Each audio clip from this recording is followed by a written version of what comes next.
Yeah, definitely. I mean, I like to think that we're, not just myself, but that we're a team that are prepared to take risks, to win games of cricket. We expected that first hour to be tough, but we knew if we can get through that, our assessment of the pitch, that it would speed up. And as you saw today, it was very, very hard to bat. And we felt just bowling at the Indians, it would be harder for them if there was pace and bounce. It did surprise me a little bit on the first morning, the pace the wicket had. That's not something I've seen on Newlands on day one. So that's what's made it a little bit trickier that first hour. Normally you get movement, but it was slow.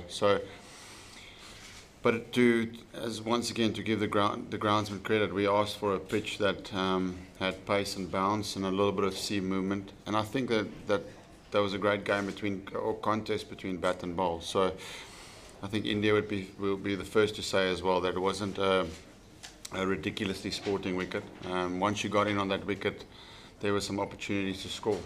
This morning for us was really tough. I think that was probably the hardest time to bat in the test match, with the covers being on for 2 days. And they bowled really well.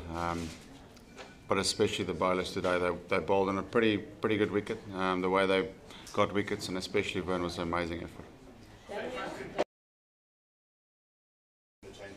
Yeah, I mean, I feel incredibly bad for Dale. I know, obviously going through injuries myself, it takes a lot of time and effort to try and get back. And Dale worked for a year.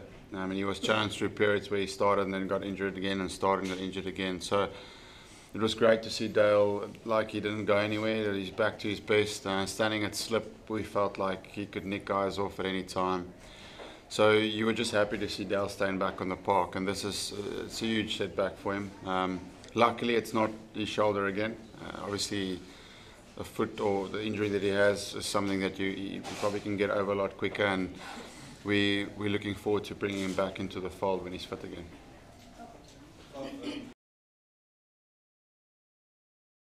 I was nervous. I knew that the new ball was going to be key for us, and if you could get wickets with a new ball, that we feel that we can get through their batting lineup. Obviously, they've got a few quality players in there, but there is, once you can put a bit of pressure on them, I thought we can get through them. But definitely, I was very nervous. I came here this morning hoping to get 350 lead and bowl to them up tonight. So obviously that didn't go to plan. But we've got fantastic seam bowlers, and if there's anything in the wicket, him, Vernon, the guy next to me, and the other two guys are amazing. And if we had Dale there today, I reckon we would have rolled them out cheaper. Did India's team selections